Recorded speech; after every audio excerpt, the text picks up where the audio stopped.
رمضان المبارک کے فرض روزوں کے بعد جو سب سے زیادہ فرضیت والے روزے بیان کیے گئے ہیں وہ محرم کے روزے ہیں۔ حضرت آدم علیہ السلام کی جو توبہ اللہ تعالیٰ نے قبول فرمائی تھی وہ that was on 10th of محرم، اس دن کے شکرانے کے طور پر، شکر ادا کرنے کے طور پر یہود روزہ رکھتے تھے۔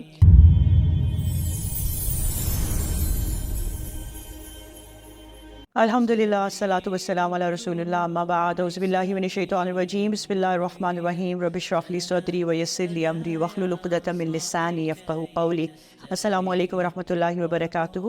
آج ہم ایک بہت خوبصورت چیز کو ڈسکس کرنے لگے ہیں، ایک بہت امپورٹنٹ ایونٹ کو ڈسکس کرنے لگے ہیں۔ یہ الحمدللہ اللہ کا لاکھوں ایک شکر ہے کہ اللہ تعالیٰ ہمیں وقتاً فوقتاً ایک ایسی اپرچونیٹیز ہم جیسے گناہ گاروں کو دیتے رہتے ہیں کہ اگر ہم انہیں اویل کر لیں اور ان کے بارے میں تھوڑا ایکٹ اپون کر لیں تو ہماری جو زندگی کی کوتاہیاں اور غلطیاں جو ہم جانے انجانے کرتے چلے جاتے ہیں، اللہ تعالیٰ ہمیں وہ موقع دیتے چلے جاتے ہیں کہ ہم ان کی وہ ہمارے گناہ معاف ہو سکیں اور اللہ تعالیٰ ہمیں معاف کر دیں۔ انہی موقعوں میں سے ایک بہت ہی خوبصورت موقع ہمارے پاس جو آنے والا وہ یہ ہے کہ 9th اور 10th محرم الحرام، بیسیکلی 10 محرم الحرام کی بات ہم لوگ کرنے لگے ہیں کہ محرم کا مہینہ ایک وہ مہینہ ہے کہ جس کو بہت بلیسڈ مہینہ ہے اور ہمارے حرمت والے مہینوں میں بھی آتا ہے، اور محرم کے مہینے کے جو روزے ہیں ان کی بھی بہت فرضیت ہے۔ رمضان المبارک کے فرض روزوں کے بعد جو سب سے زیادہ فرضیت والے روزے بیان کیے گئے ہیں وہ محرم کے روزے ہیں، اور ایون اسلام کے ایڈونٹ سے پہلے یہ بھی بتایا جاتا ہے کہ جو روزے تھے وہ محرم میں فرض کیے گئے تھے کہ لوگ روزے رکھتے تھے۔ جب رمضان کے روزے مقرر ہو گئے تو ان روزوں کو ختم کر دیا گیا۔ اس کے بعد ایک اور ہے کہ حضرت عائشہ سے مروی ہے کہ آپ صلی اللہ علیہ وسلم جو ہے وہ محرم میں روزے رکھا کرتے تھے، ایون اسلام سے پہلے بھی، اور وہاں پہ جو قریش کے ٹرائبس تھے وہ 10 محرم الحرام کا روزہ رکھا کرتے تھے، اور اس کے بارے میں وہ جو ان کی تعویل اور بات تھی وہ یہ ہوا کرتی تھی۔ انہوں نے کہا کہ جب حضرت آدم علیہ السلام کی جو توبہ اللہ تعالیٰ نے قبول فرمائی تھی وہ that was on 10th of محرم، اس کے بعد انہوں نے کہا جب نوح علیہ السلام کی کشتی جب وہ ٹھہر گئی تھی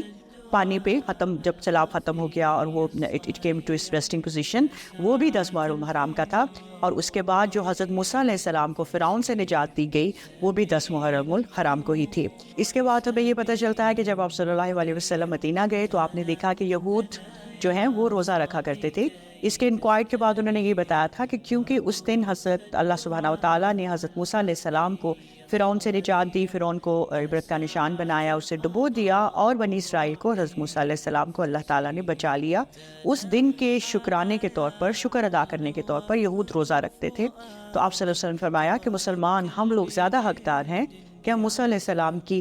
اس نجات کا اور بنی اسرائیل کی اس نجات کا، اللہ تعالیٰ کی طرف سے انعام کا شکر گزار ہم ہوں، اور ہم لوگ ان کی سنت کو فالو کرتے ہوئے تو روزے کو رکھیں۔ اب یہ بتایا جاتا ہے کہ آپ صلی اللہ علیہ وسلم نے فرمایا کہ اس روزے کی بہت فرضیت ہے۔ 10 محرم الحرام کا جو شخص روزہ رکھتا ہے، آپ صلی اللہ علیہ وسلم نے فرمایا کہ میں اللہ تعالیٰ سے امید کرتا ہوں کہ پچھلے سال کے تمام صغیرہ گناہ، مائنر سینز، اللہ سبحانہ و تعالیٰ اس شخص کے معاف کر دیں گے۔ پھر آپ نے کہا کہ اگلے سال اگر میں زندہ رہا تو میں اس کے ساتھ 9 محرم کا بھی، 9th محرم کا بھی روزہ جوائن کروں گا، تاکہ ہم لوگ یہود سے مشابہت نہ کر سکیں۔ اور یہ بھی بتایا جاتا ہے جو کسی وجہ سے 9th کا نہیں رکھ سکتا وہ 10th کے ساتھ 11th کو بھی ملا سکتا ہے۔ اب یہ ہمارے دن آنے والے ہیں، آئیے اس اپرچونٹی کو ویسٹ نہ جانے دیں، اور اللہ تعالیٰ